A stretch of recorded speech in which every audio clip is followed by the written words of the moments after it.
Hello बच्चों। आज हम अपना चैप्टर का सॉल्यूशन का सेकंड टॉपिक स्टार्ट करते हैं, solutions of solid in liquid. इससे कल हमने बात की थी सॉल्यूशंस की कंसंट्रेशन पर। ये कंसंट्रेशन किस तरह से डिफाइन होती है, निकाली जाती है, उसको आगे हम आके लेके चलते हैं। Solution of solid in liquid मतलब आपने सॉलिड को लिक्विड में डिसॉल्व किया है। ये हम जानते हैं, ये हमने पहले भी पढ़ा है कि जब भी कोई सॉलिड सॉल्यूट आप कंटिन्यूसली किसी लिक्विड में ऐड करते चले जाते हैं तो इट कीप ऑन डिसॉल्विंग, वो उतना ही डिसॉल्व होता चला जाता है। And concentration of solution keep on increasing, concentration solution की उतनी ही इंक्रीज हो जाती है। This process is known as dissolution, को डिसोल्यूशन बोलते हैं।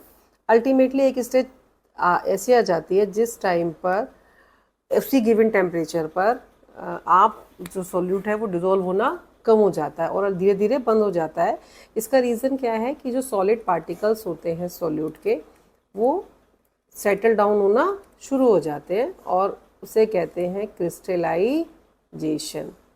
इस टाइम पर सॉल्यूट प्लस सॉल्वेंट और सॉल्यूशन के बीच में एक डायनेमिक इक्विलिब्रियम मेंटेन हो जाता है, इसलिए वो घुलना बंद हो जाते हैं।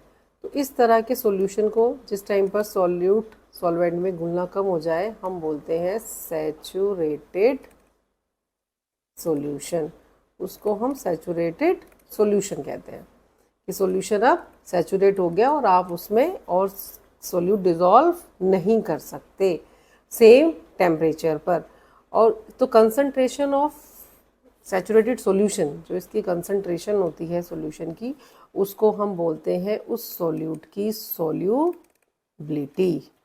सोल्यूबिलिटी कहलाती है। इट मीन्स उसका डेफिनेशन हो गई कि solubility of a solid in liquid defined at any temperature, क्या ये, it is the maximum amount of 100 of solute in gram. इसको हम ग्राम में लेते हैं, solute in gram dissolved in 100 gram of liquid. कि आप 100 ग्राम ऑफ लिक्विड में कितने ग्राम ऑफ सोल्यूट डिसॉल्व कर पाते हैं, वो उसकी कहलाती है solubility at that particular temperature. Because there are certain factors, बहुत सारे फैक्टर्स हैं जो सोल्युबिलिटी को इफेक्ट करते हैं, specially solution of solid in liquid. हम उस पर भी बात करते हैं। जैसे सबसे पहले nature of solute. Nature of solute सबसे इंपॉर्टेंट फैक्टर है। इसके लिए हम सिंपल सा चीज लेते हैं, लाइक डिसॉल्व लाइक।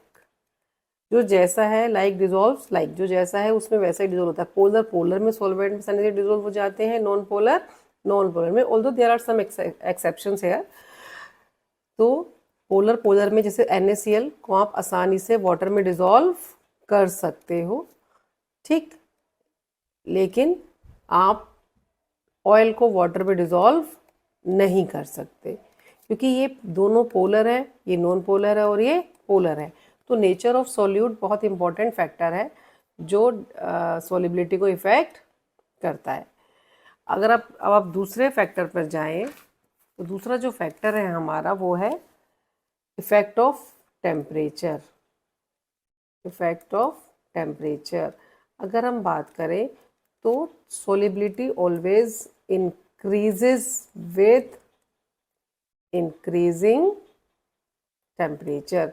टेम्परेचर के साथ बढ़ती चली जाती है, सॉलिड की स्पेशली बढ़ती चली जाती है।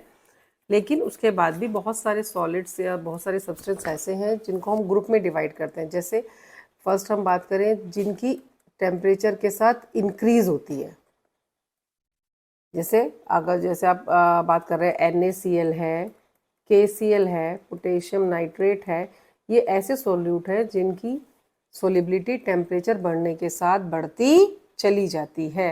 रीज़न क्या है? According to Le Chatelier principle, जब आप सोलिबिलिटी की बात कर रहे हैं, जैसे टेम्परेचर बढ़ता है तो equilibrium shift in in the direction in which heat is absorb, उस डायरेक्शन में शिफ्ट हो जाता है जहाँ पर हीट एब्जॉर्ब होती है, इट मीन्स फॉरवर्ड डायरेक्शन में। और फॉरवर्ड डायरेक्शन में इक्विलिब्रियम शिफ्ट होने की वजह से इनकी सोलिबिलिटी बढ़ती चली जाती है।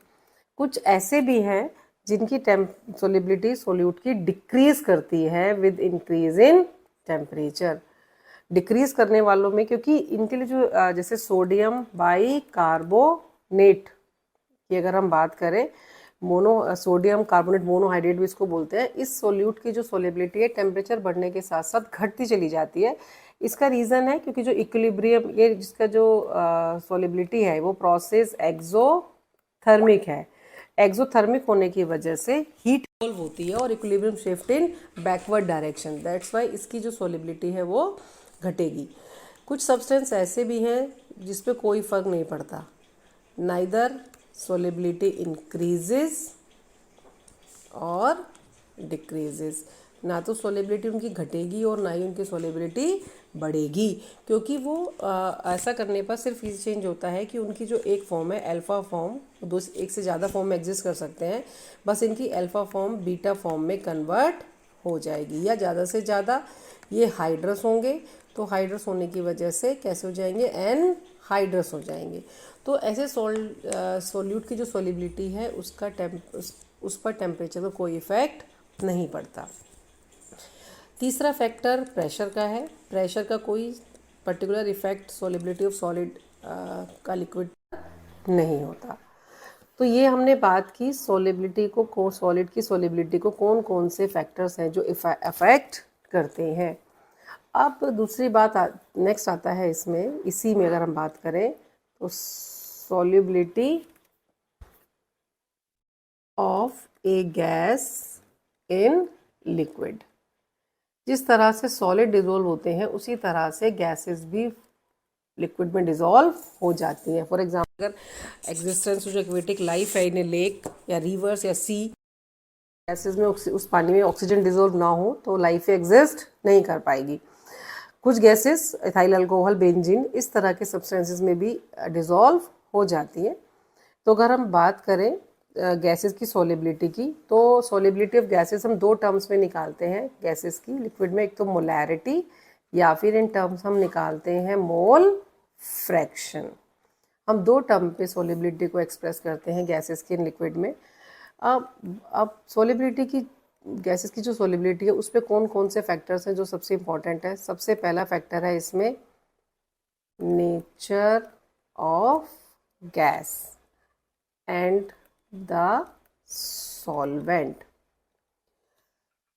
गैसेस जैसे हाइड्रोजन है, ऑक्सीजन है, नाइट्रोजन है, they can dissolve in water only to small extent. जबकि कौन कौन सी gases, carbon dioxide, HCl, they are highly soluble, ये तो खुल जाती हैं पर ये बहुत ही स्मॉल एक्सटेंट से डिजोल्व होती हैं। इसका रीज़न क्या है कि जो गैसेस पानी में बहुत ज़्यादा ग्रेटर सॉलिबिलिटी शो करती है, इसका मतलब उन्होंने वाटर के साथ क्या कर लिया है, एक रिएक्शन मेंटेन कर लिया है, और उनकी रिएक्शन होने की वजह से उनकी सॉलिबिलिटी बढ़ जाती है। जो रिएक्शन नहीं करती उनकी सॉलिबिलिटी कम हो जाती है। हो सकता है कि वो जिस कंपाउंड से रिएक्ट कर जाएं उसके साथ वो ज़्यादा डिजोल्व हो जाती हैं। तो इस तरह से सॉलिबिलिटी दो चीज़ों पे डिपेंड करती है, एक तो मेन नेचर ऑफ गैस पे और सॉल्वेंट पे। दूसरा पॉइंट आता है इसमें इफेक्ट ऑफ टेम्परेचर। टेम्परेचर दूसरा फैक्टर है जिस पर गैसेस की सॉलिबिलिटी इफेक्ट करती है। नॉर्मली लिक्विड की, तो हमने सॉलिड की बात की थी, तो सॉलिड की जो सॉलिबिलिटी है वो तो इंक्रीज कर रही थी, लेकिन गैसेस की जो सॉलिबिलिटी है वो डिक्रीज करती है विद इंक्रीज इन टेम्परेचर। वो टेम्परेचर के साथ घटती चली जाती है बिकॉज हीटिंग ऑफ सॉल्यूशन की, क्योंकि जब हम किसी सॉल्यूशन को हीट करते हैं तो जो गैसेस हैं वो एक्सपेल्ड आउट हो जाती हैं, वो एक्सपेल कर जाती हैं, जिसकी वजह से उनकी सॉलिबिलिटी कम होती चली जाती है। दूसरा, solubility of gases in liquid, ये एक एक्सोथर्मिक प्रोसेस है। एक्सोथर्मिक प्रोसेस होने की वजह से भी टेम्परेचर जो इक्विलिब्रियम है according to Chatelier principle, it shift in backward direction, वो बैकवर्ड डायरेक्शन में शिफ्ट हो जाता है। इसी वजह से गैसेस की जो सॉलिबिलिटी है वो टेम्परेचर बढ़ने के साथ साथ घटती चली जाती है। तीसरा जो सबसे इम्पॉर्टेंट फैक्टर जो कंट्रोल करता है सॉलिबिलिटी ऑफ गैसेस को, जिसका सबसे सिग्निफिकेंट इफेक्ट होता है सॉलिबिलिटी पर, वो है प्रेशर ऑफ गैस। गैसेस की सॉलिबिलिटी का प्रेशर पे सबसे इम्पॉर्टेंट इफेक्ट पड़ता है, ठीक। और गैसेस की सॉलिबिलिटी का प्रेशर पे क्या इफेक्ट है, इसको हेनरी ने सबसे पहले स्टडी किया था इन 1803 और एक लॉ भी फॉर्म किया था जिसको हम बोलते हैं हेनरीज लॉ। इसी को हम यहाँ पर डिस्कस करते हैं। इस पर कुछ क्वेश्चंस भी आते हैं। हेनरी लॉ डायरेक्ट भी आ सकता है। अकॉर्डिंग टू हेनरी लॉ में कहते हैं कि the mass of A gas dissolved in a given volume of a liquid at a particular temperature is directly proportional to its partial pressure। P यहाँ पर उस गैस का पार्शियल प्रेशर है। तो M गैसेस की solubility mass directly proportional to pressure है। ये ध्यान रखिए। इसको हम हटाते हैं तो यहाँ पर हम एक कांस्टेंट भी लगा सकते हैं। प्रोपोर्शनलिटी को हटाते हैं तो इनटू के पी। तो M हो गया यहाँ पर mass of A gas dissolve in the unit volume of solvent. P यहाँ पर पार्शियल प्रेशर हो गया और K यहाँ है कांस्टेंट ऑफ प्रोपोर्शनैलिटी, जिसकी वैल्यू डिपेंड करती है नेचर ऑफ गैस पर। क्योंकि हमने बोला कि हम नॉर्मली जो गैसेस की सॉलिबिलिटी है वो तो या तो मोल में निकालते हैं या मोल फ्रैक्शन में निकालते हैं। तो हम ये भी कह सकते हैं, मान लो कोई गैस है A, उसका मोल फ्रैक्शन हमने मान लिया काई A, तो ये भी डायरेक्ट डिपेंड करेगा किस पे, उसी गैस के पार्शियल प्रेशर पर। तो मोल फ्रैक्शन बात वही है। इसको हम हटाते हैं यहाँ पर, तो यहाँ पर भी हम एक कांस्टेंट देते हैं, अनदर न्यू कांस्टेंट दे देते हैं, ठीक। अब आप इसको ऐसे भी लिख सकते हो, पार्शियल प्रेशर को इधर ले आओ, ये इक्वल टू हो जाएगा तो 1/K डैश और ये इनटू मोल फ्रैक्शन। ये एक नया कांस्टेंट है तो इस नए कांस्टेंट को हम KH से भी लिख सकते हैं। तो पार्शियल प्रेशर इक्वल टू हो गया KH into mole fraction of that gas. तो KH यहाँ पर कहलाता है हेनरीज कांस्टेंट, जिसकी वैल्यू ऑलरेडी गिवन होती है क्योंकि ये भी किस पे डिपेंड करती है, गैसेस पर। तो XA काई A यहाँ पर है मोल fraction of gas in solution, PA यहाँ पर उसका पार्शियल प्रेशर हो गया और K यहाँ पर हेनरीज कांस्टेंट हो गया, whose value depend upon the nature of gas, nature of solvent and the nature of temperature. कभी कभी ये निकलवाने के लिए भी आ सकती है। तो पार्शियल प्रेशर की अगर हम बात कर रहे हैं of gas in vapour phase, एक तरह से directly proportional to the partial pressure of the gas in the solution. जिस गैस का पार्शियल प्रेशर ज़्यादा होगा उस गैस की सॉलिबिलिटी भी बहुत ज़्यादा होगी, किसमें, सॉल्वेंट में। अब हम बात करते हैं यहाँ पर KH। हम KH हेनरीज कांस्टेंट को लेके चलें तो हेनरीज कांस्टेंट एक तो ये function of nature of gas है, दूसरा KH की वैल्यू जितनी ज़्यादा होती है, greater the value of KH या Henrys constant, solubility of gas, जो गैस की सॉलिबिलिटी है वो क्या कर जा, उसकी वैल्यू उतनी ही कम होती चली जाती है, डिक्रीज कर जाती है। Lower the solubility of gas हो जाएगी अगर KH की वैल्यू बहुत ज़्यादा होगी, ठीक। तो ये दो चीज़ें हमेशा याद रखिएगा। और ये भी क्वेश्चन आ सकता है कि गैसेस की सॉलिबिलिटी, KH की वैल्यू ज़्यादा होने पर गैस की या वैल्यू इफेक्ट होने चेंज होने पर KH गैस की सॉलिबिलिटी पर क्या इफेक्ट आता है। तो greater the value of Henry's constant, solubility of the gas decrease कर जाएगी बिकॉज टेम्परेचर बढ़ जाएगा और टेम्परेचर इंक्रीज कर जाएगा एट सेम प्रेशर। अब एक क्वेश्चन और आता है इसमें से ही, लिमिटेशंस ऑफ हेनरीज कांस्टेंट। ये क्वेश्चन हमेशा याद रखिएगा क्योंकि आगे भी ये 2-3 टॉपिक में कवर करेगा। हेनरीज, एक तो हेनरीज तो तभी फेवर करता है जब प्रेशर लो हो और temperature should be high. Pressure should be low और temperature should be high. It means क्योंकि इस टेम्परेचर पर मोस्टली गैसेज जो हैं वो आइडियल गैस की तरह बिहेव करना शुरू कर देती हैं। दूसरा, इट इज़ ये तभी एप्लीकेबल होता है जब गैस ना तो गैस वाटर के साथ एसोसिएट हो और ना ही उसका सॉल्वेंट के अंदर डिसोसिएशन हो। Gases should not undergo dissociation or association with the solvent. For example, ammonia के केस में डिसोल्यूशन हो जाता है तो हेनरीज लॉ एप्लीकेबल नहीं होता। क्यों? क्योंकि जब आप अमोनिया को वाटर में डिसॉल्व करते हो तो इट फॉर्म अमोनियम हाइड्रोक्साइड, इसका एसोसिएशन हो जाता है, कंपाउंड बना लेता है। सेम HCl को जब आप एक्वस सॉल्यूशन या वाटर में डिसॉल्व करते हो तो ये डिसोसिएट हो जाती है आयंस में। तो इस तरह की गैसेस पर हेनरीज लॉ एप्लीकेबल नहीं होता है, ये ध्यान रखिएगा। अब इसके बाद नेक्स्ट जो सबसे इम्पॉर्टेंट टॉपिक इस पे क्वेश्चन आ सकता है वो है application of Henry's law. Henry's law की हमारी डेली लाइफ में भी बहुत यूज़ है। जैसे फॉर एग्जांपल कार्बोनेटेड, आप सब लोग कोल्ड ड्रिंक्स पीते हैं, although they are harmful for health, नहीं पीनी चाहिए। अभी एक रिसेंटली डिस्कवरी भी आई है कि जो डाइट कोल्ड ड्रिंक होते हैं उसमें एस्पार्टम यूज़ होता है और एस्पार्टम का ज़्यादा यूज़ होने से जो शुगर फ्री है उससे कैंसर क्रिएट हो सकता है। तो जितना कम से कम हो उतना बेवरेजेस कम से कम लेने चाहिए। फिर भी हम यहाँ पर बात कर रहे हैं तो जब, क्योंकि कार्बोनेटेड वाटर में कार्बन डाइऑक्साइड डिजोल्व होती है किसमें? सॉफ्ट ड्रिंक्स में।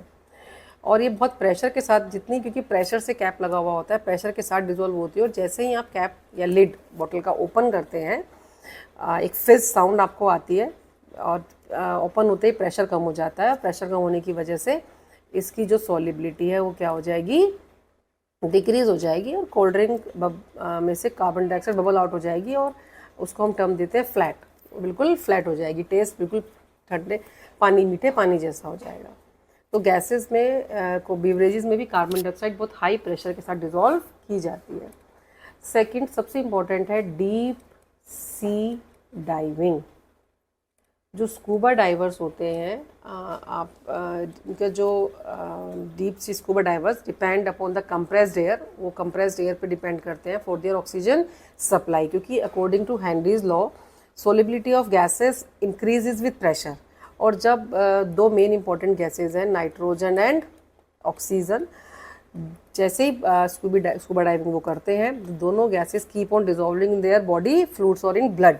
ऑक्सीजन तो mostly use in metabolism, oxygen use हो जाता है, बट जो नाइट्रोजनाइट रिमेन्स ये ब्लड में ही रह जाती है।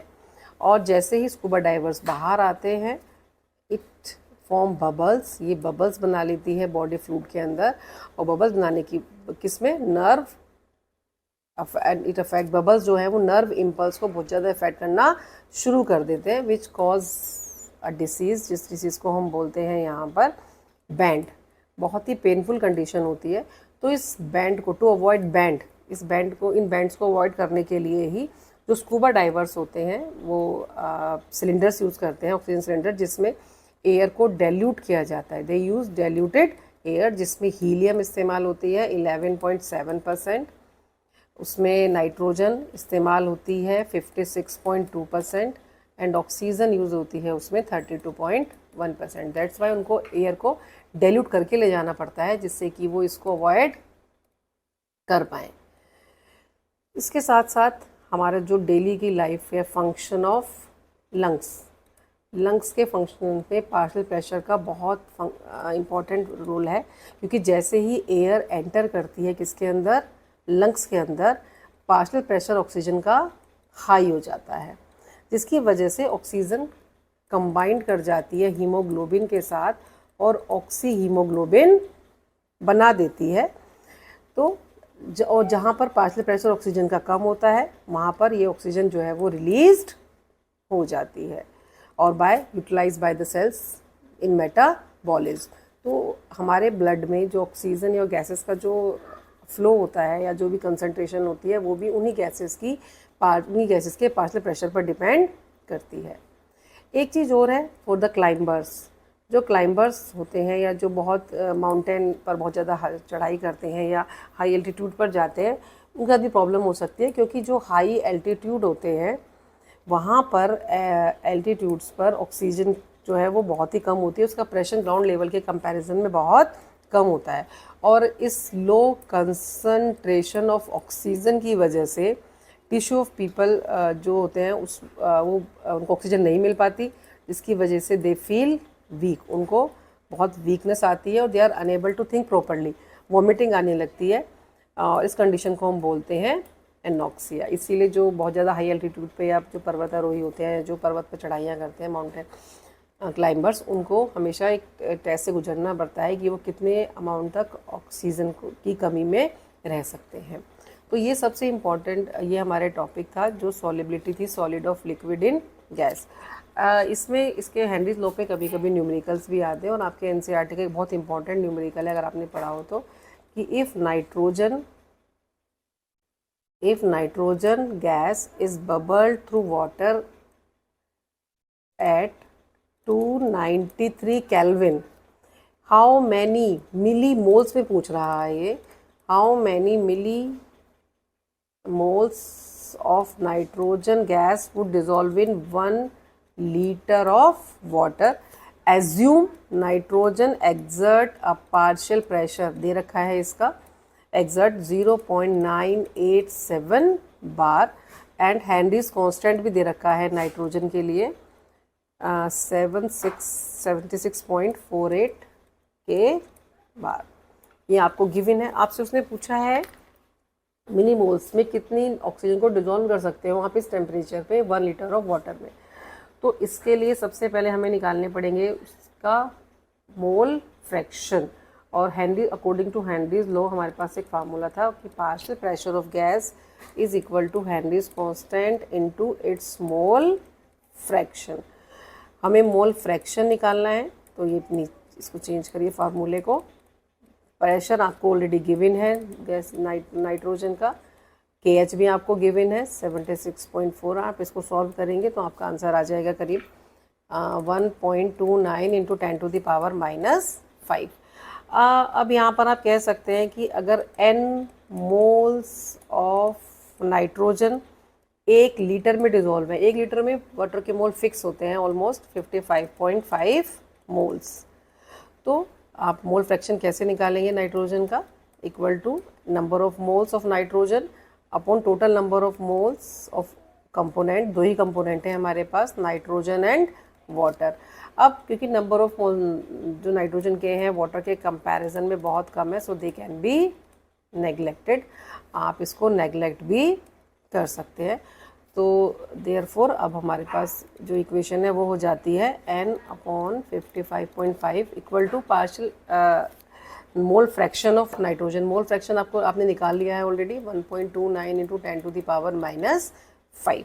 एन इधर ले लीजिए, तो ये क्वेश्चन हो गया 1.29 इंटू 10⁻⁻5 इंटू 55.5 मोल्स। इसको सॉल्व कर दीजिए, आपका आंसर आएगा 7.595 इंटू 10⁻⁻5 मोल्स। मोल्स निकल गए, लेकिन उसने हमसे मिली मोल्स में पूछा है, तो उसको मिली मोल्स में कन्वर्ट कर दीजिए डिवाइड करके, और ये हो गया 0.716 मिली मोल्स। तो इस तरह के न्यूमेरिकल आपके आ सकते हैं इस टॉपिक पर। बाकी और एनसीईआरटी में 1-2 क्वेश्चन और हैं हैंडीज पर, पीछे एक्सरसाइज में गिवन है, वो आप ट्राई करिए, और कोई भी क्वेरी है तो आप उस पर कमेंट सेक्शन में डाल सकते हैं। Thank you so much. अब ये हमारा एक टॉपिक हमने आज कवर किया। नेक्स्ट टॉपिक पे जो हम सबसे इम्पॉर्टेंट फैक्टर करेंगे, इस चैप्टर का सबसे इम्पॉर्टेंट चैप्टर है वेपर प्रेशर, और साथ में से रिलेटेड राउल्स लॉ, उस पर हम नेक्स्ट टॉपिक पे डिस्कस करेंगे। राउल्स लॉ जो इम्पॉर्टेंट है। Thank you so much.